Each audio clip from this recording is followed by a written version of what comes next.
SSC পরীক্ষার ফল প্রকাশের পর থেকেই আলোচনায় গাইবান্ধার সুন্দরগঞ্জের ঘগোয়া বালিকা উচ্চ বিদ্যালয়। এই শিক্ষা প্রতিষ্ঠান থেকে এসএসসি পরীক্ষায় অংশ নেওয়া সবাই ফেল করেছেন। এবছর বিদ্যালয়টি থেকে ১৪ জন শিক্ষার্থী এসএসসি পরীক্ষায় অংশ নেয়। এর মধ্যে ৯ জন নিয়মিত আর ৫ জন অনিয়মিত। একজনও পাশ করতে না পারায় হতাশ অভিভাবক ও স্থানীয়রা।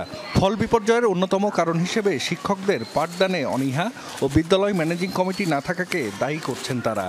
শিক্ষকেরা আসতেছে যাচ্ছে, যে কয়েকজন স্টুডেন্ট আছে তারাও আসতেছে যাচ্ছে।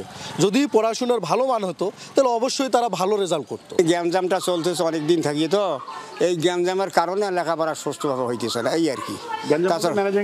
ম্যানেজিং কমিটি থেকে আমাদের যে প্রতিষ্ঠানের বেহাল অবস্থায়, এতে তো কোনো অভিভাবক এখানে তার মেয়েকে দিতে চাবে না।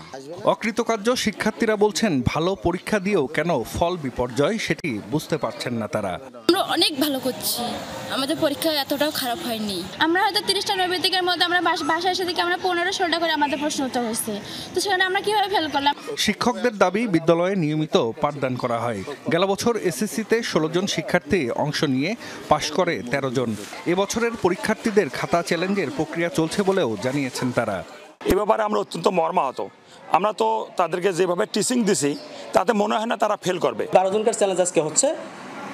একটু আগে আমি বললাম, আমি আশাবাদী এখান থেকে অন্তত 12 জন পার হবে না, হয়তো আমি বেশি আর করি না, এটা কমপক্ষে 7-8 জন আল্লাহর রহমতে বের হয়ে আসবে। ক্লাস হয় না, যারা আপনাকে অভিযোগ করছে ওরা কি বলতে পারবে কোনোদিন আমার প্রতিষ্ঠানে এসে বলছে যে আপনার স্কুলে ক্লাস হচ্ছে না কেন, আপনার ছাত্রীরা ক্লাসে আছে কিন্তু শিক্ষক ক্লাসে নাই কেন?